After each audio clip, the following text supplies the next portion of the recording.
ಯೋಹಾನ 8ನೇ ಅಧ್ಯಾಯದಲ್ಲಿ ನಾವು 5 ವ್ಯತ್ಯಾಸಗಳನ್ನ ಕಳೆದ ಸಾರಿ ನಾನು ಜಸ್ಟ್ ಸೈಟ್ ಕೊಟ್ಟಿದ್ದೆ, ನಿಮಗೆ ಹೇಳಿದ್ದೆ ಏನಂತ ಹೇಳಿ. ಅವು ಯಾವುವು ಅಂತ ಹೇಳಿ ನಿಮ್ಗ ನಾನು ಹೇಳಿದೆ. ಅವುಗಳ ಬಗ್ಗೆ ನಾನು ನಿಮ್ಗ ಒಂದು ರಿವೈಸ್ ಮಾಡ್ತೇನೆ ಅಷ್ಟೇ, ಒಂದು ವಿವರಿಸುವುದಿಲ್ಲ.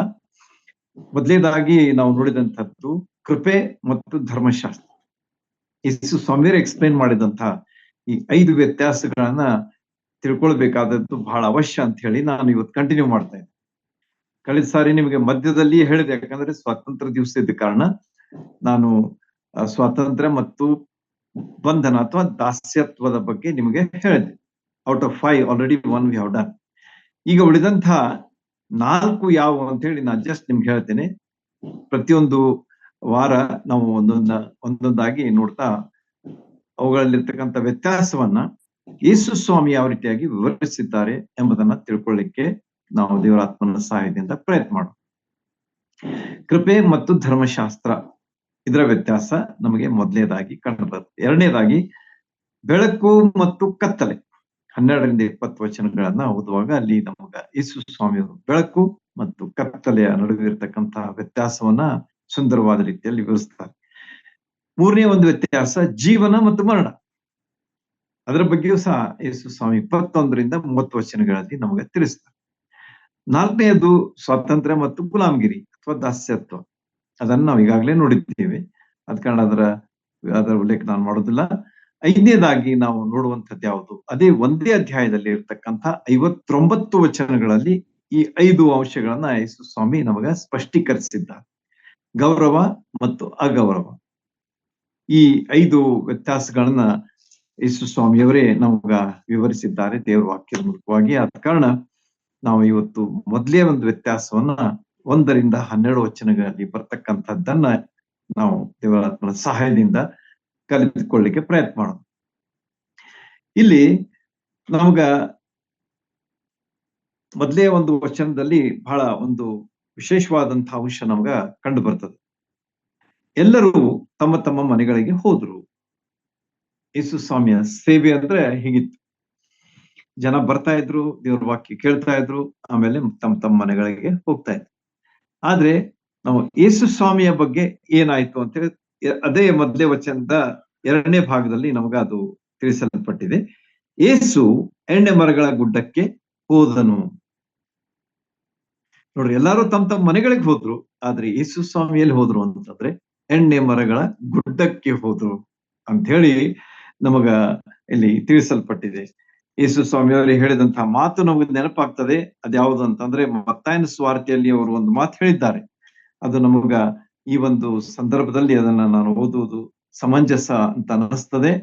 ಅದರಲ್ಲಿ 8ನೇ ಅಧ್ಯಾಯ ಮತ್ತಾಯ 8 ಮತ್ತು 20ನೇ ವಚನದಲ್ಲಿ ಯೇಸು ಸ್ವಾಮಿ ಒಂದು ಮಾತನ್ನ ತನ್ನ ಶಿಷ್ಯರಾಗಬೇಕಂದವರಿಗೆ ಒಂದು ಮಾತು ಹೇಳ್ತಾನೆ.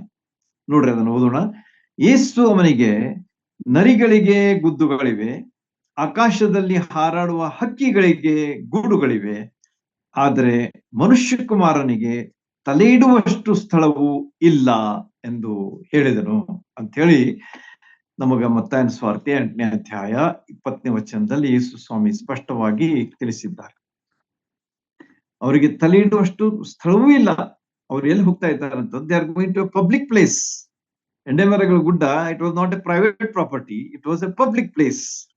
ಅಂಥ ಸ್ಥಳದಲ್ಲಿ ಹೋಗಿ ಯೇಸು ಸ್ವಾಮಿ ತಮ್ಮ ಸಮಯ ಕಳೀತಾ ಇದ್ರು ಅಂತ ಹೇಳಿ ನಮಗ ಇದರಿಂದ ಸ್ಪಷ್ಟವಾಗಿ ತಿಳಿದು ಬರ್ತದೆ. ಅದು ನಮಗ ಮೊದಲೇ ವಚನದಲ್ಲಿಯೇ ನಮಗ ಅದು ತಿಳಿದು ಬರ್ತದೆ. ಎಲ್ಲರೂ ತಮ್ಮ ತಮ್ಮ ಮನೆಗಳಿಗೆ ಹೋದ್ರು, ಆದ್ರೆ ಯೇಸು ಎಣ್ಣೆ ಮರಗಳ ಗುಡ್ಡಕ್ಕೆ ಹೋದನು ಅಂತ ಹೇಳಿ. ಅಂದ್ರೆ ಅವರ ಜೀವನ ಯಾವ ರೀತಿಯಾಗಿತ್ತು ಅಂತ ಹೇಳಿ ನಮಗ ಇದರಿಂದ ಕಂಡು ಬರ್ತದೆ. ಅವರು ಯಾವ ರೀತಿಯಾಗಿ ಹೇಳ್ತಿದ್ರು ಅದೇ ರೀತಿಯಾಗಿ ನಡೀತಿದ್ರು. 8ನೇ ಅಧ್ಯಾಯ 20ನೇ ವಚನ ಮತ್ತಾಯನ ಸುವಾರ್ತೆಯಲ್ಲಿ ಹೇಳಿದ್ರ ಪ್ರಕಾರವೇ ಅವ್ರು ನಡೀತಾ ಇದ್ದಾರೆ. ಅವ್ರು ಸುಮ್ನೆ ಶಿಷ್ಯರಾಗಲಿಕ್ಕೆ ಬಂದವರಿಗೆ ಒಂದು ಮಾತು ಹೇಳುದು, ಆಮೇಲೆ ಹೋಗಿ ಒಂದು ಒಳ್ಳೆಯ ಸ್ಥಳದಲ್ಲಿ ಉಳ್ಕೊಳ್ಳುವಂತಹ ಒಂದು ಮಾತನ್ನ ನಾವು ಎಂದೂ ನೋಡುದಿಲ್ಲ ಅವ್ರ ಜೀವನದಲ್ಲಿ. ಅವರು ಹೇಳಿದಂತೆ ನಡೆಯುವಂತಹ ಸತ್ಯ ನುಡಿಯುವಂತಹ ವ್ಯಕ್ತಿ ಆಗಿದ್ರು ಅಂತ ಹೇಳಿ ನಮಗ ದೇವರ ವಾಕ್ಯ ಸ್ಪಷ್ಟವಾಗಿ ತಿಳಿಸ್ತದೆ. ಆದ ಕಾರಣ ಅವರೇ ಹೇಳ್ತಾರೆ, ನಾನೇ ಮಾರ್ಗ, ನಾನೇ ಸತ್ಯ, ನಾನೇ ಜೀವ ಆಗಿದ್ದೇನೆ. ಯೇಸು ಸ್ವಾಮಿನೇ ಸತ್ಯ ಆಗಿದ್ದಾರೆ ಅಂತ ಹೇಳಿ ನಮಗೆ ಇದರಿಂದ ಸ್ಪಷ್ಟವಾಗಿ ಕಂಡು ಬರ್ತದೆ. ಆಮೇಲೆ ಏನಾಗ್ತದೆ ಅಂತಂದ್ರೆ 2ನೇ ವಚನಕ್ಕೆ ನಾವು ಬರುವಾಗ, ಬೆಳಿಗ್ಗೆ ಆತನು ತಿರುಗಿ ದೇವಾಲಯಕ್ಕೆ ಬಂದನು ಅಂತ ಹೇಳ್ತಾರೆ. ಅಂದ್ರೆ ಎಣ್ಣೆ ಮರಗಳ ಗುಡ್ಡದಲ್ಲಿ ಆತನು ರಾತ್ರಿ ಕಳೆದು ಬೆಳಗಾಯ್ತು. ಬೆಳಗಾದ ಕೂಡಲೇ ಮತ್ತೆ ಎಲ್ಲಿ ಹೋದ್ರು ಅವರು? ದೇವಾಲಯಕ್ಕೆ ಬಂದ್ರು. ಕಿದ್ರೋನ್ ಹಳ್ಳ ದಾಟಬೇಕಾಗ್ತಿತ್ತು. So there was this Kidron valley between the temple and the ಎಣ್ಣೆ ಮರಗಳ ಗುಡ್ಡ, ಆಲಿವ್ ಮೌಂಟ್ ಆಫ್ ಆಲಿವ್ಸ್. ಅದರ ಮಧ್ಯದಲ್ಲಿ ಕಿದ್ರೋನ್ ಹಳ್ಳ ಇತ್ತು ಅಂತ ಹೇಳಿ ನಮಗ ಇಸ್ರಾಯೇಲ್ ದೇಶದ ನಕ್ಷೆಯನ್ನ ನೋಡುವಾಗ ಕಂಡು ಬರ್ತದೆ. ಈ ರೀತಿಯಾಗಿ ಎಣ್ಣೆ ಮರಗಳ ಗುಡ್ಡದಿಂದ ಅವರು ಕಿದ್ರೋನ್ ಹಳ್ಳವನ್ನ ದಾಟಿ ಈಗ ದೇವಾಲಯಕ್ಕೆ, ಅಂದ್ರೆ ಸ್ವಲ್ಪ ಮೇಲೆ ಹತ್ಬೇಕಾಗ್ತದೆ, ಹತ್ತಿ ಅವರು ಎಲ್ಲಿ ಬಂದ್ರು ಅಂತಂದ್ರೆ ದೇವಾಲಯಕ್ಕೆ ಬಂದರು ಅಂತ ಹೇಳಿ ನಮಗ ಈ ಭಾಗ 2ನೇ ವಚನ ನಮಗೆ ತಿಳಿಸ್ಕೊಡುತ್ತದೆ. ಅಂದ್ರೆ ಯೇಸು ಸ್ವಾಮಿಯ ಒಂದು ಸೇವೆ ಅದು ಯಾವ ರೀತಿ ಆಗಿತ್ತು ಅಂತ ಹೇಳಿ ನಿಮಗ ಇದರಿಂದ ಒಂದು ಸ್ಪಷ್ಟವಾದ ಕಲ್ಪನೆ ಬರ್ತದೆ. ನೋಡ್ರಿ, ಅವರು ದಿವಸವೆಲ್ಲ ಉಪದೇಶ ಮಾಡಿ ರಾತ್ರಿ ಹೋಗಿ ಮಲ್ಕೊಂಡು ಮತ್ತೆ ಬೆಳಿಗ್ಗೆ ಎದ್ಕೊಂಡು ಬಂದ್ಬಿಟ್ರ. ಅಂದ್ರೆ ಅವರಿಗೆ ಸಮಯದ ಒಂದು ಕಾನ್ಶಿಯಸ್ ಆಫ್ ದ ಟೈಮ್, ಅಂದ್ರೆ ಸಮಯದ ಒಂದು ಅರಿವನ್ನ ಹೊಂದಿದವರಾಗಿದ್ರು ಅಂತ ಹೇಳಿ ನಮಗ ತಿಳಿದು ಬರ್ತದೆ. ಆದ ಕಾರಣ ಯೇಸು ಸ್ವಾಮಿಯ ಜೀವನದಿಂದ ನಾವು ಅನೇಕ ವಿಷಯಗಳನ್ನು ಕಲಿತೇವೆ. ಒಂದೊಂದು ಶಬ್ದದಿಂದ ನಾವು ಆತನ ಜೀವನದಿಂದ ಅನೇಕ ವಿಷಯಗಳನ್ನ ಕಲಿತೇವೆ. ಮೊದಲನೇದಾಗಿ ಅವರ ಸತ್ಯವಾದಂತಹ ಮಾತು. ನಾವೇನಾಗಿರ್ಬೇಕು? ನಮ್ಮ ಮಾತುಗಳೇನಾಗಿರ್ಬೇಕು? ಸತ್ಯವಾಗಿರ್ಬೇಕು. ಯಾವಾಗ್ಲೂ ಏನೇ ಬರ್ಲಿ ನಾವು ಸತ್ಯವನ್ನ ನುಡಿಯುವಂತವರಾಗಿರ್ಬೇಕಾದದ್ದು ಅವಶ್ಯ ಅಂತ ಹೇಳಿ ಯೇಸು ಸ್ವಾಮಿ ನಮಗೆ ತಿಳಿಸ್ಕೊಡ್ತಾರೆ. ಎರಡನೇದಾಗಿ ಅವರು ಸಮಯ ನಿಷ್ಠೆಯುಳ್ಳವರಾಗಿದ್ರು. ಸಮಯ ವೇಸ್ಟ್ ಮಾಡ್ತಿರ್ಲಿಲ್ಲ. He was always conscious of time. ಈ ದಿವಸಗಳಲ್ಲಿ ನಾವು ನಮ್ಮ ಸಮಯ ಹೇಗೆ ಕಳೀತಾ ಇದ್ದೇವೆ? ಎಷ್ಟು ಸಮಯ ನಾವು ಬೇರೆ ಬೇರೆ ವಿಷಯಗಳಲ್ಲಿ ಹಾಕ್ತೇವೆ, ಎಷ್ಟು ಸಮಯ ನಾವು ಹರಟಿ ಹೊಡಿತೇವೆ, ಎಷ್ಟೇ ಸಮಯ ನಾವು ಬೇರೆಯವ್ರ ಬಗ್ಗೆ ಮಾತಾಡ್ತೇವೆ, ಎಷ್ಟು ಸಮಯ ನಾವು ಅಲ್ಲ ಸಲ್ಲದ ವಿಷಯಗಳಿಗೆ ಕಳೀತೇವೆ, ಎಷ್ಟು ಸಮಯ ನಾವು ಮೊಬೈಲ್ ಫೋನ್ದಲ್ಲಿ ಕಳೀತೇವೆ ಅಥವಾ ನೆಟ್ ದಲ್ಲಿ ಸಮಯ ಹಾಳು ಮಾಡ್ತೇವೆ. ಇವೆಲ್ಲವುಗಳನ್ನ ನಾವು ತಿಳ್ಕೊಳ್ಬೇಕಾಗಿದೆ. ಯೇಸು ಸ್ವಾಮಿಯವರ ಜೀವನ ಹೇಗಿತ್ತಂತಂದ್ರೆ ಸಮಯದ ಪ್ರಜ್ಞೆ ಉಳ್ಳಂತಹ ಒಂದು ಜೀವನ ಆಗಿತ್ತು. ಆದ ಕಾರಣ ಅವರು 3.5 ವರ್ಷಗಳಲ್ಲಿ ಎಷ್ಟು ಸಾಧಿಸಬೇಕಾದದ್ದನ್ನು ಅವ್ರು ಸಾಧಿಸ್ಲಿಕ್ಕೆ ಸಾಧ್ಯವಾಯಿತು. ಹಾರ್ಡ್ಲಿ 3.5 years, 3.5 ವರ್ಷಗಳಷ್ಟೇ ಅವರ ಆಯುಷ್ಯ. ಅಂದ್ರೆ ಈ ಲೋಕದಲ್ಲಿ ಅಂದ್ರೆ ಸೇವೆಗೋಸ್ಕರವಾಗಿ ಇದ್ದಂತಹ ಸಮಯ, ಅದನ್ನ ಅವರು ಪರಿಪೂರ್ಣವಾದ ರೀತಿಯಲ್ಲಿ ಅವರು ಅದನ್ನು ಉಪಯೋಗಿಸ್ಕೊಂಡ್ರು ಅಂತ ಹೇಳಿ ನಮಗ ತಿಳಿದು ಬರ್ತದೆ. ಎಷ್ಟು ಸುಂದರವಾದಂತಹ ಚಿತ್ರವನ್ನ ಯೇಸು ಸ್ವಾಮಿಯವರ ಜೀವನದಿಂದ ನಾವು ನೋಡ್ತೇವೆ. ಮುಂದೇನಾಯ್ತು ಅಂತ ಹೇಳುವಾಗ, ಆತನು ತಿರುಗಿ ದೇವಾಲಯಕ್ಕೆ ಬಂದಾಗ ಜನರೆಲ್ಲರೂ ಆತನ ಬಳಿಗೆ ಬಂದ್ರಂತ. ನೋಡ್ರಿ, ಇದು ಒಂದು ವಿಶೇಷ. ಜನ ಅವರು ಯೇಸು ಸ್ವಾಮಿ ಮಾತುಗಳನ್ನ ಕೇಳೋದಕ್ಕಾಗಿ ಅಷ್ಟು ಉತ್ಸುಕರಾಗಿದ್ರು ಅಂತ ಹೇಳಿ ನಮ್ಗೆ ತಿಳಿದು ಬರ್ತದೆ. ಯಾಕಂದ್ರೆ it was A morning time. ಜನ ಹೆಚ್ಚಾಗಿ ಬೆಳಿಗ್ಗೆ ಎದ್ಕೊಳ್ಳಿ ತಮ್ಮ ಕೆಲಸಗಳಿಗೆ ಹೋಗ್ತಾರೆ, ಬೇರೆ ಬೇರೆ ವಿಷಯಗಳಲ್ಲಿ ಮಗ್ನರಾಗಿ ಹೋಗಿ ಕಳೀತಾರೆ ಸಮಯ. ಆದರೆ ಇಲ್ಲಿ ನಾವು ನೋಡುವಾಗ ಯೇಸು ಸ್ವಾಮಿಯ ಒಂದು ಉಪದೇಶ ಅಥವಾ ಬೋಧನೆ ಅಥವಾ ಅವರ ಹೇಳುವಂತಹ ವಿಷಯಗಳು ಅಷ್ಟು ಉನ್ನತವಾದಂತಹ ದರ್ಜೆಯುಳ್ಳದಾಗಿದ್ವಲ್ಲ, ಆದ ಕಾರಣ ಜನರು ಅವುಗಳಿಂದ ಆಕರ್ಷಿತರಾಗಿ ಅವರು ಅಲ್ಲಿ ಬರ್ತಾ ಇದ್ರು ಅಂತ ಹೇಳಿ ನಮ್ಗೆ ಇದರಿಂದ ಕಂಡು ಬರ್ತದೆ. Nothing no need to explain ಅನಿಸ್ತದೆ ನನಗೆ. ಯಾಕಂದ್ರೆ ಈ ವಚನವನ್ನೇ ಹೇಳ್ಬಿಡ್ತದೆ ನೋಡಿ. ಆತನ ತಿರುಗಿ ದೇವಾಲಯಕ್ಕೆ ಬಂದಾಗ ಜನರೆಲ್ಲರೂ ಆತನ ಬಳಿಗೆ ಬಂದರು ಅಂತೇಳಿ ಹೇಳ್ತಾರೆ. ಇದರಿಂದ ನಮಗೆ ಸ್ಪಷ್ಟೀಕರಣ ಸಿಗ್ತದೆ. ಹೆಚ್ಚು ನಾವು ಅದ್ರ ಬಗ್ಗೆ ತಿಳ್ಕೊಳ್ಳುವಂತ ಅವಶ್ಯನೇ ಇಲ್ಲ, ಅಂದ್ರೆ ವಿಚಾರ ಮಾಡುವಂತ ಅವಶ್ಯನೇ ಇಲ್ಲ. The sentence it self is self explanatory ಅಂತ ಹೇಳ್ಬೋದು. ಹೀಗೆ ಯೇಸು ಸ್ವಾಮಿಯ ಒಂದು ಶೈಲಿ, ಉಪದೇಶ ಮಾಡುವಂತಹ ಶೈಲಿ, ಮನಮುಟ್ಟುವಂತಹ ಉಪದೇಶ, ಅದು ಎಷ್ಟು ಆಕರ್ಷಣೀಯವಾಗಿತ್ತಂತಂದ್ರೆ ಜನ ಬರ್ತಿದ್ರು, ಬಹಳಷ್ಟು ಎಲ್ಲಾ ಜನರು ಬರ್ತಿದ್ರು ಅಂತೇಳಿ ಕೇಳಲಿಕ್ಕೆ ನಮಗ ಈ ಒಂದು ವಚನವೇ ನಮಗೆ ತಿಳಿಸ್ತದೆ. ಎಷ್ಟು ಅದ್ಭುತವಾದಂತಹ ವಿಷಯಗಳು ಯೇಸು ಸ್ವಾಮಿಯ ಬಗ್ಗೆ ನಮಗೆ ತಿಳಿದು ಬರ್ತವೆ. ನಾವು ಈ ರೀತಿಯಲ್ಲಿ ಈ ದಿವಸಗಳಲ್ಲಿ ಯಾವ ರೀತಿಯಾಗಿ ಉಪದೇಶ ಮಾಡ್ತೇವೆ, ಯಾವ ರೀತಿಯಾಗಿ ಜನರಿಗೆ ಸ್ವಾರ್ಥಿಯನ್ನು ತಿಳಿಸ್ತೇವೆ, ಯಾವ ರೀತಿಯಾಗಿ ಜನರು ಕೂಡ ದೇವರ ವಾಕ್ಯದ ಬಗ್ಗೆ ಮಾತಾಡ್ತೇವೆ ಎನ್ನುವಂಥದ್ದು ಮತ್ತೊಂದು ಸವಾಲು. ನೋಡ್ರಿ, ಒಂದೊಂದು ವಿಷಯ ನೀವು ತಕೊಂತ ಹೋದ್ರೆ ನಮ್ ಸವಾಲುಗಳೇ ಬರ್ತವೆ. ಅದ ಕಾರಣ ದೇವ್ರ ವಾಕ್ಯ ಅದೇನಾಗಿದೆ ಅಂತಂದ್ರೆ ನಮ್ ಕನ್ನಡಿ ಆಗಿದೆ. ಆ ಕನ್ನಡಿ ಮುಂದೆ ನಾವು ನಿಂತ್ಕೊಂಡ್ ಕೂಡಲೇ ನಮ್ಗೆಲ್ಲ ಅದು ತೋರಿಸ್ಬಿಡ್ತದೆ ಏನಂತೇಳಿ, what is wrong, what is right, ಎಲ್ಲವೂ ನಮ್ಗ ತಿಳಿದು ಬರ್ತದೆ.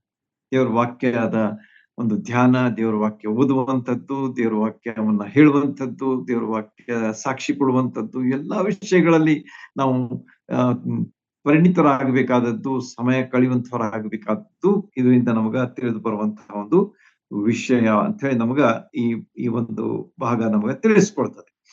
ಹೀಗೆ ಆತನು ದೇವಾಲಯಕ್ಕೆ ಬಂದಾಗ ಆತನು ಕುಳಿತುಕೊಳ್ಳುವಂತಹ ಸ್ಥಳ ಅಥವಾ ಉಪದೇಶ ಮಾಡ್ಲಿಕ್ಕೆ ಕುಳಿತುಕೊಳ್ಳುವಂತಹ ಸ್ಥಳದ ಬಗ್ಗೆಯೂ ಸ್ವಲ್ಪ ನಾವು ತಿಳ್ಕೊಳ್ಬೇಕು. That was something very special ಅಂತ ಹೇಳಿ ನಾನು ಇವತ್ತು ಅಭ್ಯಾಸ ಮಾಡ್ತಾ ಇದ್ದೆ. ಸ್ವಲ್ಪ ಇವತ್ತು ಸಮಯ ಹೆಚ್ಚು ಸಿಕ್ತು ನನಗ, ಆದ ಕಾರಣ ಕೆಲವು ವಿಷಯಗಳನ್ನ ನಾನು ತಿಳ್ಕೊಂಡೆ. ಅದರಲ್ಲಿ ಆತನ ಆತನು ಉಪದೇಶಿಸುವಂತಹ ಸ್ಥಳ ಏನಾಗಿತ್ತು ಅಂತಂದ್ರೆ ವಿಶೇಷವಾದಂತಹ ಸ್ಥಳ ಆಗಿತ್ತು. It was not inside the temple, but it was on the outskirt of the temple, ಅಥವಾ ಅಂಗಣದಲ್ಲಿ ಅಂತ ಹೇಳಿ ನಾವು ಕನ್ನಡದಲ್ಲಿ ನೋಡ್ತೀವಿ. ಅಂಗಣ ಅಂತಂದ್ರೆ ಅದು ಹೊರಭಾಗದಲ್ಲಿ ಇರ್ತದಲ್ಲ, ಬಿಲ್ಡಿಂಗ್ ಮುಗಿದ್ಕೊಳ್ಳೆ ಸ್ವಲ್ಪ ಪೋರ್ಚ್ ಹೊರಗೆ ಬಂದಿರ್ತದೆ, ಜನ ಸ್ಟೆಪ್ಸ್ ಇರ್ತವೆ, ಕುಳಿತುಕೊಳ್ಳಿಕ್ಕೆ ಸ್ವಲ್ಪ ಸ್ಥಳ ಇರ್ತದೆ, ನಿಂತ್ಕೊಳ್ಳಿಕ್ಕೆ ಹೊರಗಡೆ ಆವಾರದ ಒಳಗಡೆ ಸ್ಥಳ ಇರ್ತದೆ. ಎಲ್ಲಾ ವಿಷಯಗಳನ್ನ ನಾವು ಕಣ್ಣ ಮುಂದೆ ತೆಗೆದುಕೊಂಡು ಬರಬಹುದು. ಈ ರೀತಿಯಾಗಿ ಅಲ್ಲಿ ಒಂದು ಕಾಣಿಕೆ ಪೆಟ್ಟಿಗೆಯನ್ನ ಇಟ್ಟಿದ್ರು ಅಂತ ಹೇಳಿ ನಮಗ ದೇವಾಲಯದ ಬಗ್ಗೆ ತಿಳಿದು ಬರ್ತದೆ. ಕಾಣಿಕೆ ಪೆಟ್ಟಿಗೆಯಲ್ಲಿ ಇರ್ತಿದ್ರು, ಹೊರಗಡೆ ಇರ್ತಿದ್ರು ಜನ. ಆಗಿನ ಕಾಲದಲ್ಲಿ ಜನ ಆ ಕಾಣಿಕೆಯನ್ನ ಹಾಕ್ಲಿಕ್ಕೆ ಅವರಿಗೆ ಅನುಕೂಲ ಆಗ್ಲಿ ಅಂತ ಹೇಳಿ ಹೊರಭಾಗದಲ್ಲಿ ಅಂದ್ರೆ ಅಂಗಳದಲ್ಲಿ ಇಡ್ತಾ ಇದ್ರು ಅಂತ ಹೇಳಿ ನಮಗ, ನೀವು ದೇವರ ವಾಕ್ಯದ ಬೇರೆ ಬೇರೆ ಭಾಗಗಳಲ್ಲಿ ಓದಿದ್ರೆ ನಿಮಗ ಗೊತ್ತಾಗ್ತದೆ. ನೀವು ಓದ್ಬೇಕಂತಂದ್ರೆ ನಾನು ಹೇಳ್ತೇನೆ ಬೇಕಾದ್ರೆ ಒಂದು ವಚನ. 21ನೇ ಅಧ್ಯಾಯ 37ನೇ ವಚನ, ಲೂಕನ ಸುವಾರ್ತೆ 21ನೇ ಅಧ್ಯಾಯ 37ನೇ ವಚನದಲ್ಲಿ ಒಂದು ಮಾತು ಹೇಳ್ತದೆ ನೋಡ್ರಿ. ಅಲ್ಲಿ ಯಾವ ರೀತಿಯಾಗಿತ್ತು ಅಂತ ಹೇಳಿ. ಇಲ್ಲ ಅದಲ್ಲ, ಇನ್ನೊಂದು ವಚನ ಅಂತಂದ್ರೆ 8ನೇ ಅಧ್ಯಾಯ 20ನೇ ವಚನ. ಇದೇ ಒಂದು ಅಧ್ಯಾಯ, ಇದು ಯೋಹಾನ ಸುವಾರ್ತೆ. ಆ ವಚನ ಅದಕ್ಕೆ ಸಂಬಂಧಿಸಿದೆ ಅಂತಂದ್ರೆ ಎಣ್ಣೆಗಳ ಗುಡ್ಡ ದೇವಾಲಯದ ಬಗ್ಗೆ ಅದು ಹೇಳ್ತದೆ. ಅದನ್ನ ಬೇಕಾದ್ರೆ ಹೇಳಲಿಲ್ಲ, ಸಮಯದಾಗ್ತದ ಅಂತ ಹೇಳಿ. ಈ ಒಂದು ಇದು ದೇವಾಲಯದಲ್ಲಿ ಕಾಣಿಕೆ ಪೆಟ್ಟಿಗೆ ನೀಡುವಂತಹ ಅಂಗಳದಲ್ಲಿ ಇರುವಂತಹ ಸ್ಥಳ ಅಂತ ಹೇಳಿ ನಮ್ಗ ಇದೇ ಅಧ್ಯಾಯದಲ್ಲಿ 20ನೇ ವಚನ ತಿಳಿಸ್ತದೆ ನೋಡ್ರಿ. ಯೇಸು ದೇವಾಲಯದೊಳಗೆ ಕಾಣಿಕೆ ಪೆಟ್ಟಿಗೆಯನ್ನು ಇರುವ ಅಂಗಳದಲ್ಲಿ, ಇದೇ ಅಧ್ಯಾಯ 8ನೇ ಅಧ್ಯಾಯ 20ನೇ ವಚನದಲ್ಲಿ, ಈಗ ಸಹೋದರಿ ಓದಿದ್ರು 11 ವಚನಗಳನ್ನ, ಈಗ 20ನೇ ವಚನದಲ್ಲಿ ಅದು ನಮ್ಗೆ ಹೇಳಲ್ಪಟ್ಟಿದೆ. ಏನಂತ ಹೇಳ್ತಾನೆ ನೋಡಿ, ಯೇಸು ದೇವಾಲಯದೊಳಗೆ ಕಾಣಿಕೆಯ ಪೆಟ್ಟಿಗೆಗಳು ಇರುವ ಅಂಗಳದಲ್ಲಿ ಉಪದೇಶ ಮಾಡುತ್ತಿರುವಾಗ. So clear it is. ಆದ ಕಾರಣ ಯೇಸು ಸ್ವಾಮಿ ಆಯ್ದುಕೊಂಡಂತಹ ಸ್ಥಳ ಸಹ ಅಷ್ಟೇ ಅದು ಅನುಕೂಲಕರವಾದಂತಹ ಒಂದು ಸ್ಥಳ ಆಗಿತ್ತು. ಇಟ್ ವಾಸ್ ಲೈಕ್ ಏನಂತಾರೆ ಅದಕ್ಕೆ, ನ್ಯಾಚುರಲಿ ಏರ್ ಕಂಡೀಷನ್ ಪ್ಲೇಸ್ ಅಂತ ಹೇಳ್ಬಹುದು. ಅಂದ್ರೆ ವಾತಾನುಕೂಲ ಮಾಡುವ ಅವಶ್ಯಕತೆನೇ ಇರ್ಲಿಲ್ಲ. ಅಂಗಳದಲ್ಲಿ ಸಾಕಷ್ಟು ಹವೆ ಬೀಸ್ತಾ ಇರ್ಬೇಕು, ಜನ ಕುಳಿತುಕೊಳ್ಳಿಕ್ ಸ್ಥಳ ಇತ್ತು, ನಿಂತ್ಕೊಳ್ಳಿಕ್ ಸ್ಥಳ ಇತ್ತು, ಕೆಲವರು ಸಮಯ ಇಲ್ದವ್ರು ನಿಂತ್ಕೊಂಡು ಕೇಳಿ ಹೋಗ್ತಾ ಇದ್ರು. ಹೀಗೆ ನಾವು ಅನೇಕ ರೀತಿಯಲ್ಲಿ ಅದನ್ನ ನಾವು ಕಂಡುಕೊಳ್ಳಲಿಕ್ಕೆ ಸಾಧ್ಯ. ಈ ರೀತಿಯಾಗಿ ನಮಗ ಇಲ್ಲಿ ತಿಳಿದು ಬರುವಂತಹ ವಿಷಯ ಏನಂತಂದ್ರೆ, ಯೇಸು ಸ್ವಾಮಿ ಅವರು ಉಪದೇಶ ಮಾಡುವಂತಹ ಸ್ಥಳಗಳು ಸಹ ಅಷ್ಟೇ ವಿಶೇಷವಾಗಿದ್ದು ಅಂತೇಳಿ ನಮಗ ಇದರಿಂದ ಕಂಡು ಬರ್ತದೆ. ಈ ರೀತಿಯಾಗಿ ಅವರೆಲ್ಲರೂ ಆತನ ಬಳಿಗೆ ಬಂದಾಗ ಯೇಸು ಸ್ವಾಮಿ ಅವರಿಗೆ ಉಪದೇಶ ಮಾಡಲಿಕ್ಕೆ ಪ್ರಾರಂಭಿಸಿದ್ರು ಅಂತ ಹೇಳಿ ನಮ್ಗ 3ನೇ ವಚನ ತಿಳಿಸ್ತದೆ ನೋಡ್ರಿ. ಜನರೆಲ್ಲರೂ ಆತನ ಬಳಿಗೆ ಬಂದರು, ಆತನು ಕೂತುಕೊಂಡು ಅವರಿಗೆ ಉಪದೇಶ ಮಾಡುತ್ತಿರುವಲ್ಲಿ. He did not waste any time. ಯೇಸು ಸ್ವಾಮಿ ಅಲ್ಲಿ ಕುಳಿತುಕೊಂಡ್ರು, ಉಪದೇಶ ಮಾಡಲಿಕ್ಕೆ ಶುರು ಮಾಡಿದ್ರು ಅಂತ ಹೇಳಿ ನಮಗ ಇಲ್ಲಿ ಸ್ಪಷ್ಟವಾಗಿ ತಿಳಿದು ಬರ್ತದೆ. ಆದ ಕಾರಣ ಯೇಸು ಸ್ವಾಮಿಯ ಸಮಯ ಪ್ರಜ್ಞೆ, ಯೇಸು ಸ್ವಾಮಿಯ ಉಪದೇಶದ ಒಂದು ವೈಖರಿ ಅದು ಅಷ್ಟು ವಿಶೇಷ ಆಗಿತ್ತು ಅಂತ ಹೇಳಿ ನಮಗ ಈ ಎಲ್ಲಾ ವಚನಗಳು ನಮಗ ತಿಳಿಸಿಕೊಡ್ತವೆ ಮತ್ತು ನಮಗೆ ಬಹಳಷ್ಟು ಉತ್ತೇಜನ ಕೊಡ್ತವೆ ಮತ್ತು ಬಹಳಷ್ಟು ನಮಗೆ ಪಾಠಗಳನ್ನ ಆತ್ಮೀಯ ರೀತಿಯಲ್ಲಿ ನಮಗೆ ಕಲಿಸ್ತವೆ. ಈ ರೀತಿಯಾಗಿ ಅಲ್ಲಿ ಯೇಸು ಸ್ವಾಮಿ ಉಪದೇಶ ಮಾಡ್ತಾ ಇರುವಾಗ ಅಲ್ಲಿ ಏನಾಯ್ತು ಅಂತಂದ್ರೆ ಒಂದು ಗುಂಪು ಅಂತ ಹೇಳಿ ನಮಗ ಅಲ್ಲಿ ಕಂಡು ಬರ್ತದೆ. ಅಲ್ಲಿ ಆ ಗುಂಪಿನಲ್ಲಿ ಯಾರ್ಯಾರಿದ್ರು ಅಂತ ಹೇಳಿ ನಮಗ ಅಲ್ಲಿ ಹೇಳ್ತಾರೆ. ಶಾಸ್ತ್ರಿಗಳು, ಫರಿಸಾಯರು, ವ್ಯಭಿಚಾರದಲ್ಲಿ ಸಿಕ್ಕ ಒಬ್ಬ ಹೆಂಗಸನ್ನು ಆತನ ಬಳಿಗೆ ತಂದು ಆಕೆಯನ್ನ ನಡುವೆ ನಿಲ್ಲಿಸಿದ್ರು ಅಂತ ಹೇಳಿ ನಮಗ ಇಲ್ಲಿ ತಿಳಿದು ಬರ್ತದೆ. ನೋಡ್ರಿ, ಯೇಸು ಸ್ವಾಮಿ ಉಪದೇಶ ಮಾಡ್ತಾ ಇದ್ದಾನೆ. ಅಂಥ ಸಂದರ್ಭದಲ್ಲಿ ಅವರು ಸ್ವಲ್ಪ ವೇಟ್ ಮಾಡ್ಬೇಕಾಗಿತ್ತು. ಯೇಸು ಸ್ವಾಮಿ ಉಪದೇಶ ನಿಂತು ಕೇಳ್ಬೇಕಾಗಿತ್ತು. ಆದ್ರೆ ಈ ಜನ ಫರಿಸಾಯರು ಅಂತಂದ್ರೆ ಇವ್ರೇನಾಗಿದ್ರು ಅಂತಂದ್ರೆ ಇವ್ರು ಬಹಳಷ್ಟು ಅಂದ್ರೆ ಈ ತೋರಾ ಅಂತ ಹೇಳ್ತಾರಲ್ಲ, ಅಂದ್ರೆ ಈ ಮೋಶೆಯ ಧರ್ಮಶಾಸ್ತ್ರ ಪ್ಲಸ್ ಕೆಲವು ಆಚಾರ ವಿಚಾರಗಳನ್ನ ನಾವು ಮಾಡಬೇಕು ಎಂದು ಪ್ರಬೋಧಿಸುವಂತಹ ವ್ಯಕ್ತಿಗಳ ಗುಂಪು ಈ ಫರಿಸಾಯರ ಗುಂಪಾಗಿತ್ತು. ಇವ್ರೇನಾಗಿದ್ರು ಅಂತಂದ್ರೆ ಬಹಳಷ್ಟು ಸೆಲ್ಫ್ ರೈಚಸ್ ಪೀಪಲ್ ಆಗಿದ್ರು. ನಾವು ಮಾಡುವುದು ಸರಿ ಎಂಬಂತ ಒಂದು ಭಾವನೆ ಅವರಲ್ಲಿ ಯಾವಾಗ್ಲೂ ಕಂಡು ಬರ್ತಾ ಇತ್ತು ಅಂತ ಹೇಳಿ ಫರಿಸಾಯರ ಬಗ್ಗೆ ನಾವು ಓದ್ತೇವೆ. ಅಷ್ಟೇ ಅಲ್ಲದೆ ಶಾಸ್ತ್ರಿಗಳ ಬಗ್ಗೆ ನಾವು ನೋಡುವಾಗ ಅವ್ರೇನಾಗಿದ್ರು ಅಂತಂದ್ರೆ ಧರ್ಮಶಾಸ್ತ್ರವನ್ನ ನಕಲ್ ಮಾಡ್ಬೇಕು ಅಂದ್ರೆ ಕಾಪಿ ಮಾಡ್ಬೇಕಂದ್ರೆ ಈಗಿನ ಕಾಲದಲ್ಲಿ ನಾವು ಜೆರಾಕ್ಸ್ ಮಷಿನ್ ಇವೆ, ಕಾಪಿಯರ್ಸ್ ಇವೆ, ಪ್ಲೇನ್ ಕಾಪಿಯರ್ಸ್ ಇವೆ, ಬಹಳಷ್ಟು ವಿಧಾನಗಳಿವೆ ಅಥವಾ ಯಂತ್ರಗಳಿವೆ, ಅನೇಕ ಅನುಕೂಲತೆಗಳಿವೆ. ಆದ್ರೆ ಆಗಿನ ಕಾಲದಲ್ಲಿ ಇವೆಲ್ಲ ಇರಲಿಲ್ಲ. ಆಗ ಈ ಧರ್ಮಶಾಸ್ತ್ರವನ್ನ ಅಫಿಷಿಯಲಿ ಅವರು ನಕಲ್ ಮಾಡ್ಬೇಕಾದ್ರೆ ಶಾಸ್ತ್ರಿಗಳ ಕೆಲಸ ಆಗಿತ್ತು. ನೆನಪಿಟ್ಕೊಳ್ರಿ, these are all very important when we study God's word. ಇವನ್ನ ಸುಮ್ನೆ ನಾವು ಹಂಗೆ ಓದ್ಬಿಟ್ರೆ ಶಾಸ್ತ್ರಿಗಳು ಫರಿಸಾಯರು ಅಂತ ಹೇಳಿ ಓದ್ಬಿಟ್ರೆ ಏನು ಅರ್ಥ ಆಗುದಿಲ್ಲ ನಮಗಂದ್ರೆ. ಶಾಸ್ತ್ರಿಗಳ ಕೆಲಸ ಏನಾಗಿತ್ತು, ಅವ್ರು ಏನಾಗಿದ್ರು ಅಂತ ನಕಲು ಮಾಡುವಂತವ್ರು ಅಷ್ಟೇ ಅಲ್ಲದೆ ಕಲಿಸುವಂತವರು ಸಹ ಆಗಿದ್ದರು. For example Ezra was A scribe. ಆತನ ಶಾಸ್ತ್ರಿ, ಸ್ಕ್ರೈಬ್ ಅಂತ ಹೇಳ್ತಾರೆ ಇಂಗ್ಲಿಷ್ ನಲ್ಲಿ. ಈ ಎಜ್ರಾ ಏನಾಗಿದ್ದ ಅಂತಂದ್ರೆ ಹಳೆ ಒಡಂಬಡಿಕೆಯಲ್ಲಿ ಆತನ ಒಬ್ಬ ಶಾಸ್ತ್ರಿ ಆಗಿದ್ದ. ಅವನು ಸಹ ಒಳ್ಳೆ ಉಪದೇಶ ಮಾಡ್ತಾನೆ, ಕಲಿಸ್ತಾನೆ ಎಂಬುದನ್ನ ನಾವು ನೆಹಮಿಯ, ಎಜ್ರಾ ಇವರ ಪುಸ್ತಕದಲ್ಲಿ ನಾವು ಕಂಡುಕೊಳ್ತೇವೆ. ಈ ರೀತಿಯಾಗಿ ಈ ಶಾಸ್ತ್ರಿಗಳು ಏನಾಗಿದ್ರು ಅಂತಂದ್ರೆ ಧರ್ಮಶಾಸ್ತ್ರದ ಅವನ್ನ ಕಾಪಿ ಮಾಡುವಂತವರು. ಅಂದ್ರೆ ಬೇಕಾದಷ್ಟು ಕಾಪಿಗಳನ್ನ ಮಾಡ್ಬೇಕಾದ್ರೆ ಅವರೇ ಮಾಡ್ಬೇಕಾಗಿತ್ತು. ದಟ್ ವಾಸ್ ದೇರ್ ಡ್ಯೂಟಿ ಅಂತ ಹೇಳಿ.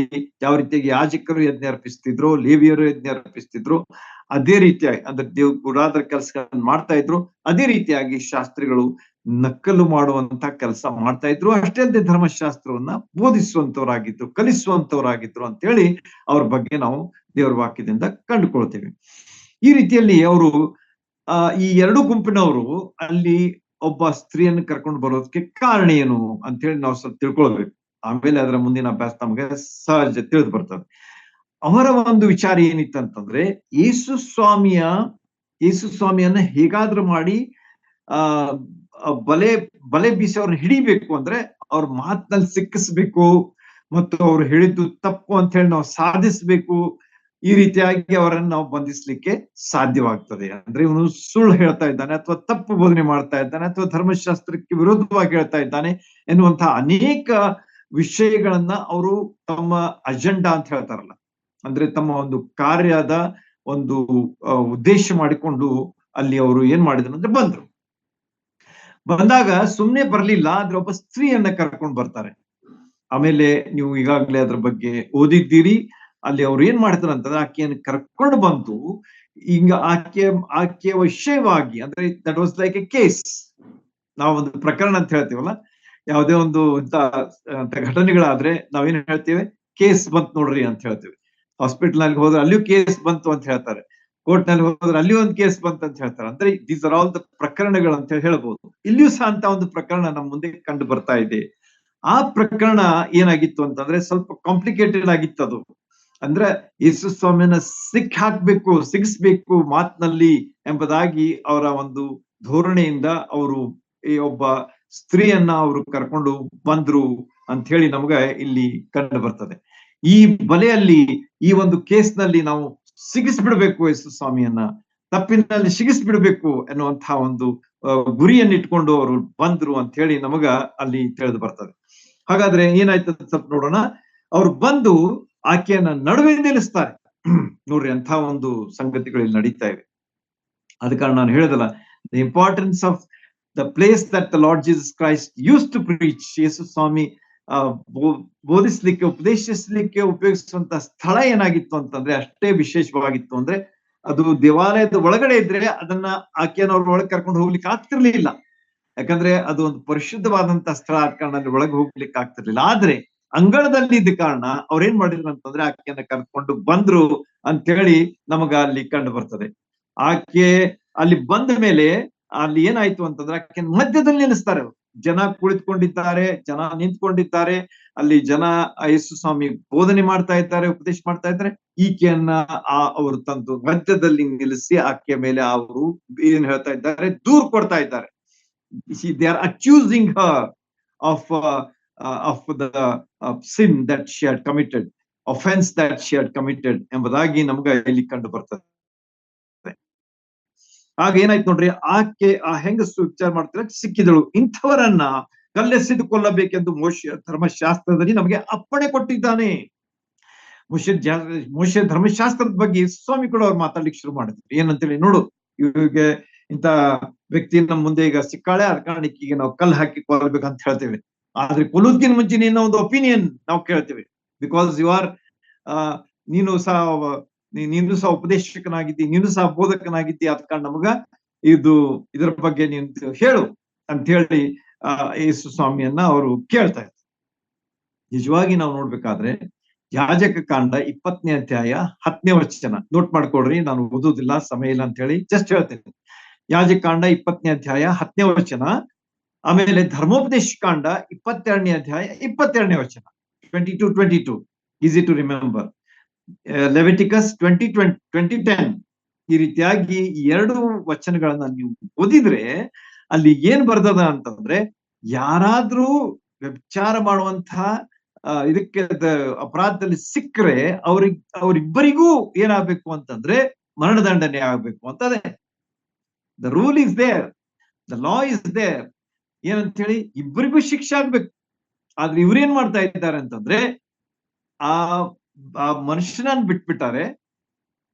ಒಂದ್ ವೇಳೆ ಅವನು ಸಹ ಆ ಗುಂಪಿನ ಮನುಷ್ಯನೇ ಆಗಿರ್ಬೇಕು. ಆಮೇಲೆ ಅಂಥ ಒಂದು ಒಂದು ಒಂದು ಟ್ರ್ಯಾಪ್ ಮಾಡಿ ಅವ್ರೇನ್ ಮಾಡಿದ್ರು ಅಂತಂದ್ರೆ, ಅವನನ್ನ ಅವರು ಸೇರ್ಸ್ಕೊಳ್ಳಿಲ್ಲ. ಅದರಲ್ಲಿ ಅವ್ರ ಗುಂಪಿನವನಾಗಿದ್ರು ಕೂಡ ಅವನನ್ನ ಹೊರಗಿಟ್ಟಿದ್ರು. ಆದ್ರೆ ಕೇವಲ ಆ ಸ್ತ್ರೀಯನ್ನ ಅವರು ತೆಗೆದುಕೊಂಡು ಬಂದ್ರು ಅಂತ ಹೇಳಿ ನಮ್ಗೆ ಅಲ್ಲಿ ಸ್ಪಷ್ಟವಾಗಿ ತಿಳಿದು ಬರ್ತದೆ.